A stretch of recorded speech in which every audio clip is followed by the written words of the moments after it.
I was the black sheep who everyone ignored at family gatherings until the day I inherited everything and watched them all come crawling back. For 28 years, I was invisible at every holiday dinner. While my cousins got praise for their mediocre achievements, I could cure cancer, and they'd still ask when I was getting a real job. My Aunt Veronica would literally step around me to hug the person behind me. Uncle Randall would introduce his kids to strangers, but forget I existed entirely. This is my nephew Theo, the doctor, and my daughter Ava, the lawyer. He'd beam at dinner parties, his chest puffed with pride. Then his eyes would slide right past me like I was furniture, even though I was standing right there holding a bottle of wine I'd brought as a hostess gift. Always expensive wine, because I'd learned early that cheap gifts gave them another reason to dismiss me. My crime? I dropped out of law school during my second year to start a tech company. In their minds, I was a failure who'd thrown away a prestigious career to play with computers. The fact that my company, Cloud Sync Solutions, was thriving and pulling in 7 figures annually meant absolutely nothing to them. I wasn't a lawyer, doctor, or banker, so I didn't exist in their carefully constructed social hierarchy. Quinn's going through a phase, my mother would explain to relatives who asked about my absence from family functions. He'll come to his senses eventually and finish law school. This was 7 years after I'd built my first $1 million client contract. I stopped trying after my college graduation ceremony. I'd earned my master's in computer science while working full-time, maintaining a 4.0 GPA despite pulling 60-hour weeks between my startup and coursework. When I shared the news in the family group chat, accompanied by a photo of me in my cap and gown, it went completely silent. Radio silence for 3 days. Meanwhile, when my cousin Finn got promoted to assistant manager at a coffee shop, a job that paid $12 an hour, it generated 47 congratulations, 3 separate celebration dinner invitations, and a group gift of a gold watch for the successful businessman in the family. The irony wasn't lost on me. I was employing 15 people at that point. At Christmas dinners, I'd sit at the kids' table despite being 28 years old and older than half the adults present. My spot was permanently between my 7-year-old second cousin and the high chair. At weddings, I wasn't included in family photos. They'd literally ask me to step aside so they could get just the family shots, as if my DNA had somehow been revoked. "Could you grab this for us?" they'd ask, handing me their phones like I was the hired photographer. During conversations, they'd talk around me like I was a ghost, discussing my life in third person while I stood right there nursing a beer and wondering why I'd driven 3 hours for this humiliation. "Whatever happened to Quinn?" Aunt Veronica would ask my mother, as if I wasn't sitting 3 feet away at the same dinner table. "Oh, he's still doing that computer thing," Mom would reply dismissively, waving her hand like she was shooing away a fly. "Playing around with websites or something?" My website thing had just landed a contract with a Fortune 500 company, but why let facts interfere with a good narrative? The worst part? I kept showing up anyway, some pathetic part of me still hoping something would change, that maybe this time they'd ask about my life with genuine interest, that maybe this time they'd treat me like I belonged. It never happened. Then Grandmother Iris died. I was the only one who visited her weekly at Sunset Manor, a sprawling care facility that smelled like disinfectant and broken dreams. Every Tuesday at 6 p.m., I'd walk through those automatic doors with a small cooler containing homemade chocolate chip cookies, her favorite recipe that she'd taught me when I was 12 and spending summers at her house. The staff knew me by name. "Quinn's here for Mrs. Patterson," they'd announce over the intercom, and you could hear the genuine warmth in their voices. The nurses would update me on her condition, ask about my business, remember details about my life that my own family had forgotten. Meanwhile, the rest of the family treated Grandmother Iris like a chore to be managed. Aunt Veronica visited twice in 5 years, both times to ask about updating her will. Uncle Randall sent flowers on her birthday but couldn't remember which grandson was which when she asked about us during their brief phone calls. "Tell me about Quinn's company again," she'd say during our chess games, her weathered hands moving pieces with surprising precision. "The cloud storage thing." And I'd explain it all. The client acquisition strategies, the server infrastructure, the upcoming expansion into mobile applications. Her eyes would light up with genuine interest, asking follow-up questions that showed she was actually listening, actually processing what I was telling her. "You know," she'd say, leaning back in her recliner while I set up the chessboard, "I built the family construction business from nothing back in 1952. Started with your grandfather in a pickup truck. Everyone said a woman couldn't run a construction company." She'd smile, a mischievous glint in her eye. "Proved them wrong, didn't I? Made more money than any of their husbands ever did." These weren't stories she shared with anyone else. During family gatherings, she'd sit quietly in the corner while everyone else dominated conversations about their achievements. But with me, she'd talk for hours about building the business, about the early struggles, about the satisfaction of proving doubters wrong. "You remind me of myself at your age," she'd tell me, capturing my bishop with her knight. Too stubborn to quit, too smart to fail. She was sharp as a tack until the very end, remembering intricate details about my business strategies that my own parents had never bothered to learn. When I landed my biggest contract, a 3-year deal worth $2.4 million, she was the only family member who understood what it meant. "That's empire-building money," she'd said, gripping my hand with surprising strength. "Don't let anyone convince you it's not." When she passed, I was the one holding her hand. The rest of the family was at Cousin Theo's engagement party. an event I hadn't been invited to despite living in the same city, and despite the party being held at the country club where I'd helped Theo get his membership through a business connection. I found out about her death through a text message from my mother. Mom passed this afternoon. Funeral arrangements TBD. No phone call, no personal conversation. Just a group text, like announcing a change in dinner plans. When the lawyer called for the will reading, I almost didn't go. Another family event where I'd be treated like hired help, expected to sit in the back and keep quiet while the adults handled important business. But something urgent in Attorney Morrison's voice made me change my mind. Mr. Patterson specifically requested your presence, he'd said. She was very clear that you needed to be there. The entire family packed into Morrison and Associates like vultures circling fresh roadkill. The law office was all mahogany and leather, the kind of old money establishment that made you whisper automatically. Aunt Veronica had even brought a leather portfolio to organize her inheritance documents, complete with color-coded tabs and a calculator for quick math. Uncle Randall was already discussing property tax implications with his wife in hushed tones, wondering aloud whether they should sell the mansion immediately or rent it out for passive income. Cousin Ava was Googling luxury cars on her phone, favoriting BMW and Mercedes models with the assumption that she'd soon have the down payment for any of them. They'd all assumed Grandmother Iris would divide everything equally among her children and grandchildren. The estate was worth nearly $20 million, the sprawling Victorian mansion worth $2.3 million, diversified investment portfolios worth $4.1 million, and the family construction business worth $12 million and change. Even split 12 ways, everyone would walk away millionaires. I sat in the back corner, invisible as always, watching them count money that wasn't theirs yet, while pretending to care about the woman who died to make it available. Attorney Morrison cleared his throat and began reading in his practiced monotone. I, Iris Elizabeth Patterson, being of sound mind and body, do hereby declare this to be my last will and testament. Standard legal language followed. Revocation of previous wills, appointment of executors, the usual boilerplate that makes lawyers rich and families poor. Then came the meat of it. To my beloved family, I leave you exactly what you gave me in my final years. Confused murmurs rippled through the room. Aunt Veronica stopped taking notes. Uncle Randall looked up from his tax calculations. To my daughter Veronica, who visited me twice in 5 years and forgot my last 3 birthdays, I leave my disappointment and best wishes for your future endeavors. The room went dead silent. You could hear the air conditioning humming, the secretary typing in the next office, the distant sound of traffic from the street below. Aunt Veronica's face went white. There has to be a mistake, she stammered. Attorney Morrison continued reading without missing a beat. To my son Randall, who sent flowers once a year but couldn't remember which grandchildren belonged to which parents during our phone conversations, I leave my profound sadness at your choices and hope that you'll learn the value of presence over presents. Uncle Randall started to object, but Morrison held up a hand.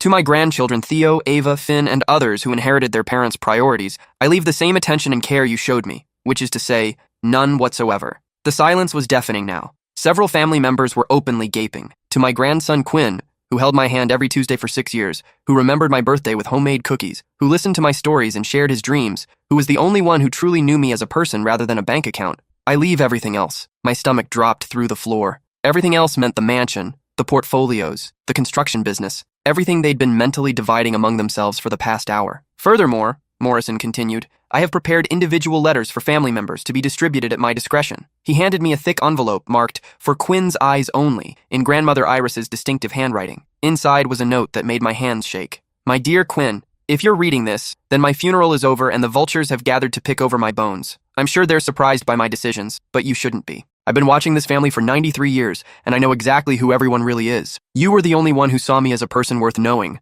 While they saw dollar signs, you saw a grandmother. While they calculated inheritance splits, you brought me cookies and asked about my childhood. They'll come for you now. They'll try every manipulation, every guilt trip, every sob story in the book. They'll claim family loyalty while demonstrating none themselves. They'll promise change while learning nothing from their mistakes. Be ready. I've also left specific instructions with Morrison about any attempts to contest this will. Let's just say I've been documenting their absence for years. You built something beautiful from nothing, just like I did. Don't let them tear it down. All my love, Grandmother Iris P.S. The construction business books are in the basement safe. The combination is your birthday in reverse. I think you'll find some interesting reading about certain family members' business loans that were never repaid. The room exploded. This is ridiculous! Aunt Veronica shrieked, her carefully maintained composure cracking like old paint. Mother was clearly not in her right mind. We'll contest this, Uncle Randall declared, his face turning an alarming shade of red. This is elder abuse, pure and simple. Cousin Theo was frantically texting someone, probably his lawyer friend from law school. Ava was crying, actual tears,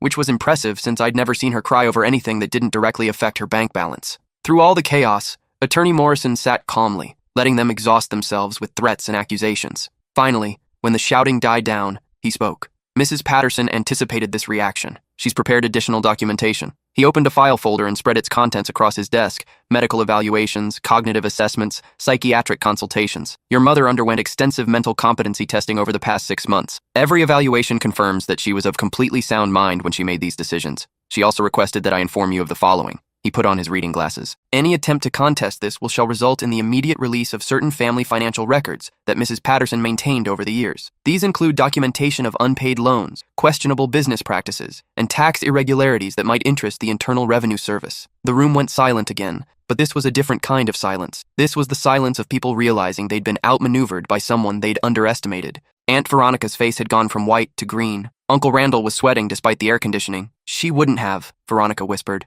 She was a businesswoman for 70 years, Morrison replied. She kept excellent records. And just like that, the fight went out of them. Not because they accepted the will's fairness, but because they'd been caught red-handed in schemes I was only beginning to understand. I walked out of that office in a daze, clutching documents that made me one of the wealthiest people in the state, carrying secrets that could destroy the family members who'd spent decades destroying my self-worth. The phone calls started before I made it to my car. Within an hour, my phone exploded with messages, text after text from people who hadn't spoken to me in months. Aunt Veronica. Quinn, honey, we need to talk. Family dinner tonight at my house. 7 p.m. sharp. Uncle Randall. Hey buddy, haven't heard from you in ages. Want to grab coffee tomorrow? My treat. Cousin Theo. Congrats on the inheritance, man. We should celebrate. Drinks on me. Ava. Quinn, I've been meaning to call for weeks. I miss talking to you. Even my parents, who lived across town and hadn't spoken to me in 3 months except to ask if I was still playing with computers, suddenly wanted to reconnect as a family. The dinner invitation from Aunt Veronica wasn't a request. It was a summons disguised as hospitality.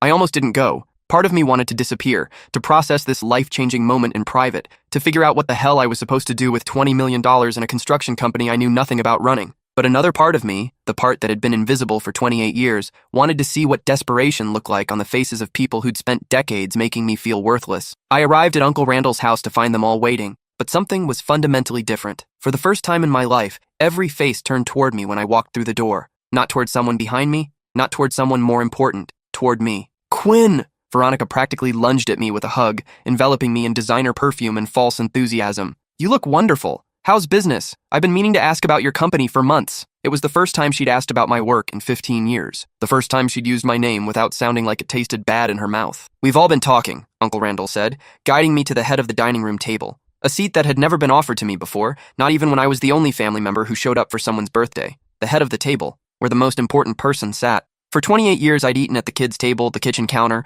folding chairs brought in from the garage. Now I was being seated in the patriarch's chair like some kind of returning king. About how proud we are of you, Randall continued, pulling out the chair with exaggerated ceremony. Cousin Theo nodded enthusiastically, his previous dismissive attitude replaced with something that looked disturbingly like hero worship. I was just telling everyone how smart you've always been. Remember when we were kids and you built that computer from scratch? I always knew you were going to be successful. I stared at him. You called it a waste of time and broke it on purpose. His smile faltered for a microsecond before reassembling itself. Kids, right? We didn't understand genius when we saw it. The revisionist history was breathtaking. Suddenly, every family member had a fond memory of supporting my dreams. Every slight had been rewritten as encouragement. Every snub had become a misunderstanding. I always told people you were the smartest one in the family, claimed Aunt Veronica, who had literally introduced me as Randall's odd nephew at her last dinner party. We knew that computer thing would work out eventually, added my mother, who had spent years telling people I was going through a phase. The conversation continued like this for an hour, a complete rewriting of 28 years of family history, presented with straight faces and earnest voices. But I could see the calculation behind their eyes, the way they measured each word for maximum impact. This wasn't remorse, it was strategy. The thing is, Aunt Veronica said carefully, setting down her wine glass and leaning forward with practiced concern, we're worried about you handling such a large inheritance alone. It's a tremendous responsibility. Overwhelming, agreed Uncle Randall. Life-changing money requires careful management. We want to help, added Theo. Family should stick together, especially during big transitions like this. Cousin Ava, who had been quiet up to this point, pulled out a folder that looked suspiciously prepared in advance. Maybe we could form a family trust, she suggested, spreading documents across the table. Pool the inheritance for everyone's benefit. Share the responsibility and the rewards. There it was, the real reason for this sudden family reunion. They'd spent the afternoon with lawyers and financial advisors, figuring out how to get their hands on money that legally belonged to me. The family trust idea was probably Uncle Randall's. He'd always been good at making selfish schemes sound philanthropic. Grandmother Iris would have wanted us to share, Veronica said, her voice heavy with manufactured emotion. She always believed in family unity. She wouldn't want her decision to divide us, added Randall. Blood is thicker than water. I almost laughed. These people who had ignored their own mother for years were now claiming to know what she would have wanted. "You're absolutely right," I said finally. "Money shouldn't divide families." Their faces lit up with relief. Victory was within reach. "In fact," I continued, "I've learned so much about family this week." I pulled out my phone and opened a voice memo app that I'd been using for years to record conversations, originally just to review later and figure out what I was doing wrong in social situations. Turns out I wasn't doing anything wrong at all. For instance, I learned that Aunt Veronica called me a basement-dwelling loser who'll never amount to anything just last Christmas. "Would you like to hear the recording?" Her face went pale. The wine glass slipped from her hand, shattering on the hardwood floor. "Or Uncle Randall's theory that I'm probably autistic because I don't understand social cues and can't take a hint? I have that one too." He started to stammer, his confident demeanor cracking like ice in spring. "My personal favorite is Cousin Ava explaining to her sorority sisters why she doesn't include me in family photos. Something about not wanting to be associated with family embarrassments and how my presence might hurt her social media image." I'd been recording family conversations for years, initially just trying to understand where I was going wrong, why I couldn't seem to connect with these people who were supposed to love me unconditionally. The recordings painted a clear picture. I wasn't the problem. They were. "Quinn, please," Veronica started, but I held up my hand. "Let me share my favorite conversation," I said, scrolling through months of audio files. "This is from Easter dinner this year. You might remember, Veronica, you were explaining to Mom why I shouldn't be invited to family events anymore." I pressed play. Veronica's voice filled the room, crystal clear through my phone's speaker. "He's just so awkward, and honestly, a little pathetic. Still playing with computers at his age? Theo's a doctor, Ava's a lawyer, Finn's moving up in management. What does Quinn have to show for himself? Some silly website business that'll probably fail anyway." Present-day Veronica looked like she wanted to disappear into the floor. "Oh, but here's the best part," I continued, fast-forwarding to another section. Uncle Randall's voice. "The kid's delusional if he thinks that computer stuff is a real career. When he comes crawling back to reality, maybe I'll throw him some construction work. Manual labor might teach him some humility." The silence in the room was deafening. "For 6 years," I said quietly, "I watched Grandmother Iris ask where everyone was. Every Tuesday, she'd look toward the door around dinner time, hoping one of you would visit. She'd save newspaper clippings about your achievements, wanting to feel connected to her family." Cousin Theo shifted uncomfortably in his chair. "She'd ask me to show her your Facebook photos on my phone because she missed you. She worried she'd done something wrong, that somehow she'd failed as a grandmother." I stood up from the head of the table, this symbolic seat they'd given me as a prop in their manipulation play. "I told her you were all just busy," I continued. "I made excuses for you because I didn't want her to feel abandoned. But she knew. She was 93, not stupid." "Quinn, please," Veronica started again. She knew that her own children visited twice in 5 years. She knew that her grandchildren couldn't remember her birthday. She knew that the only time anyone called was to ask about inheritance or to update her will. I walked toward the door, their eyes following me like I was a departing deity. "You want to know what Grandmother Iris really wanted? She wanted her family to visit her, to call her, to remember her birthday, to treat her grandson, me, with basic human decency.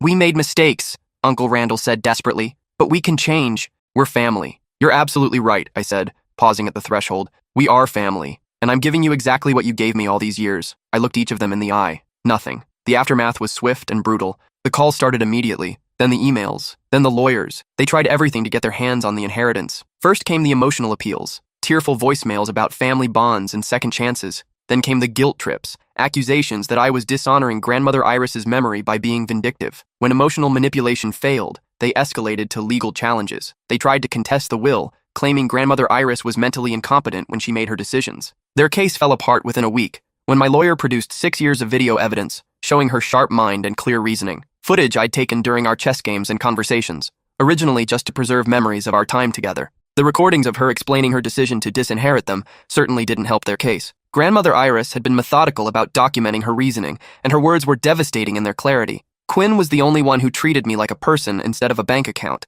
He earned this inheritance through 6 years of genuine care and attention. The others can earn their way in life like he did. Next, they tried to claim I'd manipulated her, that somehow I'd used undue influence to turn her against her own children. That strategy collapsed when the nursing home staff testified about my weekly visits and the family's complete absence. The head nurse's testimony was particularly damning. In 6 years, Mr. Quinn never missed a Tuesday visit. Mrs. Patterson would start getting excited on Monday evenings, asking staff if we thought Quinn would bring cookies this week. The rest of the family, we might see them twice a year, usually around Christmas or when they needed something signed. 3 months after the will reading, the legal challenges were exhausted. The inheritance was officially, irrevocably mine. That's when the real consequences began. Aunt Veronica lost her house. She'd been living beyond her means for years, maxing out credit cards and taking out loans against her expected inheritance. When the estate money didn't materialize, the bills came due all at once. The foreclosure notice was posted on a Tuesday, the same day of the week I used to visit Grandmother Iris. Uncle Randall's restaurant went under next. He'd expanded too aggressively, counting on inheritance money to cover the debt. Without that safety net, the business collapsed in spectacular fashion. The health department found violations during the final inspection, and local newspapers covered the closure with headlines like, "Family Restaurant Serves Final Meal." Cousin Theo had to move back in with his parents after his engagement fell apart. Turns out his fiancée had been more interested in his family's wealth than his pediatric residency salary. When she learned about the will, she returned the ring and moved in with a cardiologist whose family owned actual assets. The family had been living beyond their means for years, banking on their inheritance to solve their financial problems. Without that expected windfall, their house of cards collapsed spectacularly. My parents made one last desperate attempt at reconciliation 6 months later. They showed up at my office, the sleek downtown space I'd leased after moving my company out of my home garage, with tears in their eyes and rehearsed speeches about family healing. "We love you," Mom said, her voice trembling with either genuine emotion or practiced manipulation. "Money doesn't matter. We just want our son back." "That's beautiful," I replied, not looking up from the financial report spread across my desk. Where was that love when I graduated college? When I started my business? When I needed emotional support during my divorce? Dad cleared his throat, straightening his tie like he was preparing for a business presentation. "We weren't perfect parents, Quinn, but we can start over. Family is forever." "You're right," I said, finally meeting his eyes. "You can start over. Just like I did when I stopped expecting anything from this family." I opened my desk drawer and pulled out a check I'd prepared weeks earlier, knowing this conversation was inevitable. "That's what you spent on my birthday gifts over the past decade combined," I said, handing him a check for $500. "Consider us even." The look on their faces was priceless, a mixture of shock, hurt, and the dawning realization that their son was no longer the pushover they'd raised. A year later, I ran into Cousin Ava at a coffee shop downtown. She looked terrible, exhausted, stressed, wearing clothes that had seen better days. Gone were the designer handbags and manicured nails. She was working 3 jobs to pay off credit card debt, living in a studio apartment that cost more than she could afford. "Quinn," she said quietly when she spotted me in line, "I know I don't deserve to ask, but could we talk? Really talk?" I studied her face, looking for the manipulation I'd grown accustomed to, the calculated expressions that had defined every family interaction for the past 28 years. Instead, I saw something I'd never seen before: genuine remorse. "I've been thinking about what you said that night," she continued, her voice barely above a whisper, "about how we treated you, about how we treated Grandma Iris. You were right about everything." She started crying, not the performative tears she'd shed during the will reading, but real, ugly crying that made other customers stare. "I've been so angry at you for not sharing the inheritance," she said. "But the truth is I'm angry at myself. We all are. We knew we were awful to you and we did it anyway." "Why?" I asked, genuinely curious after all these years. "Because it was easier than admitting we were jealous," she said, wiping her nose with a coffee shop napkin. "You were always the smartest, the most driven, the most genuine. You built something real while we coasted on family connections and expectations. And instead of celebrating that, we punished you for it. For the first time in my life, a family member was taking real accountability, not deflecting blame, not making excuses, not trying to minimize their actions, just honest, painful truth. "I don't expect forgiveness," she said, "and I'm not asking for money. I just wanted you to know that some of us finally understand what we lost." I bought her coffee, a small gesture but one that felt significant. We sat in a corner booth for 2 hours while she told me about losing her law firm job, about the debt she'd accumulated trying to maintain a lifestyle her actual income couldn't support, about the friends who disappeared when her circumstances changed. "I'm learning what you knew all along," she said, "that the only things worth having are the things you earn yourself." 6 months later, Ava was the only family member I invited to my wedding. She didn't ask for anything except a chance to be a real cousin. She helped plan the reception, gave a speech about how proud she was of the man I'd become despite the family's treatment, and never once mentioned money or inheritance or the past. The rest of the family saw the wedding photos on social media. Uncle Randall commented with congratulations and a subtle hint about his ongoing financial struggles. I deleted the comment without responding. Cousin Theo sent a long private message explaining how he'd always supported me and how he hoped we could rebuild our relationship. I read it once and archived it without reply. My parents didn't reach out at all, which was probably for the best. 3 years later, I'm running a nonprofit foundation in Grandmother Iris's name, funding technology education for underprivileged kids who remind me of myself at that age. Smart, driven, but lacking family support and financial resources. The construction business has expanded into 3 new markets under professional management. I kept it running not because I needed the money, but because Grandmother Iris had built it from nothing, and I refused to let her life's work die with her. The mansion has been converted into a community center that offers after-school programs, job training, and small business development courses. There's a plaque by the front door, Iris Patterson Community Center, where everyone belongs. Sometimes I wonder if I should have been more forgiving, if I should have given them second chances, shared the wealth, tried to rebuild those family relationships. Then I remember Tuesday evenings with Grandmother Iris, holding her hand while she asked why her family had forgotten her, and I know I made the right choice. Some things can't be bought, and forgiveness is one of them. You have to earn it through actions, not words, through consistency, not convenience. through presence, not presence. And after 28 years of being invisible, I finally learned that my presence was a gift, one that had to be deserved, not demanded. The black sheep doesn't always stay in the herd. Sometimes it finds a better flock. Sometimes it starts its own.